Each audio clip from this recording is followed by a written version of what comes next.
আয়নাঘরের কর্তাদের ব্যবহার করে ব্যাংক দখলের অভিযোগ এস আলমের বিরুদ্ধে।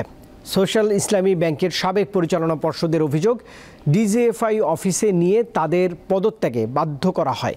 এরপরই একচ্ছত্র আধিপত্য নিয়ে ব্যাংক লুটে নামেন সাইফুল আলম।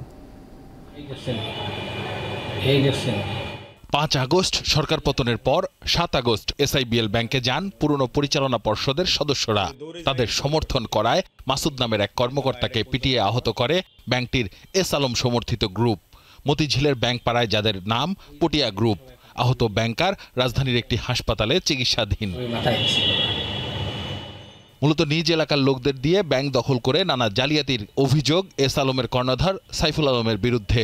2017 সালে সোশ্যাল ইসলামী ব্যাংকের পরিচালনা পর্ষদ গঠন করেন এস আলম গ্রুপের কর্ণধার।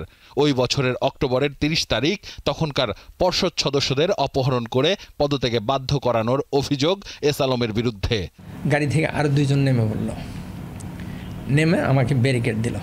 আমি তখন বাধ্য হয়ে গাড়িতে বসতেছি। আমি দেখলাম আমার পায়ের নিচে একটা নেম প্লেট, গাড়ির নেম প্লেট আছে এবং সেখানে লেখা আছে ডিজিএফআই। এটা স্পষ্ট আমি দেখতে পেলাম। গাড়ি যেতে যেতে অল্পক্ষণের মধ্যে কচুক্ষেত বাজারের কর্নারে একটা 10তলা বিল্ডিং, নতুন একটা বিল্ডিং তখন হয়েছে, ওই বিল্ডিংয়ের কাছে নিয়ে আসলো এবং ওই বিল্ডিংয়ের গেটের ভিতরে গেল। যাওয়ার পরে ওদের কাছে অনেক রকম পাসওয়ার্ড দেখলাম। ওই পাসওয়ার্ড দিয়ে গেটগুলো খোলার পরে লিফটে উঠাইলো। লিফটের 9তলা না 10তলা গেলাম আর কি, নাই ওইখানে একটা লাউঞ্জে নিয়ে আমাকে বসাইলো।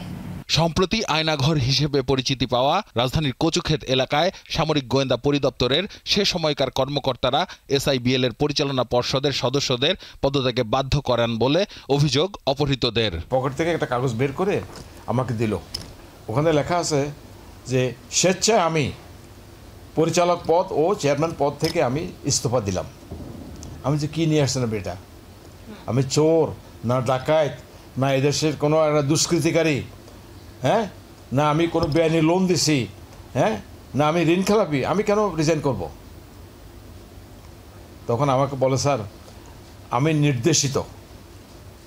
কার দ্বারা? আমার ডাইরেক্টর জেনারেল মহাশয় করতে সাইফুল আবেদিন। তখন আমি বললাম যে দেখেন আপনি এটা ওনাকে ডাকেন না, আমি কথা বলি। কয় স্যার আমাকে নির্দেশ দিয়েছে, আমি তো আর এর বেশি যেতে পারবো না, আমি একজন ব্রিগেডিয়ার মানুষ। এসআইবিএল লাভজনক ব্যাংক থেকে এখন অনেকটাই ধ্বংসের দ্বার প্রান্তে। এস আলমের স্বেচ্ছাচারিতা থেকে বাঁচাতে এখন বিভিন্ন পদক্ষেপ নিচ্ছে বাংলাদেশ ব্যাংক। আসিফ জামান, দীপ্ত সংবাদ, ঢাকা।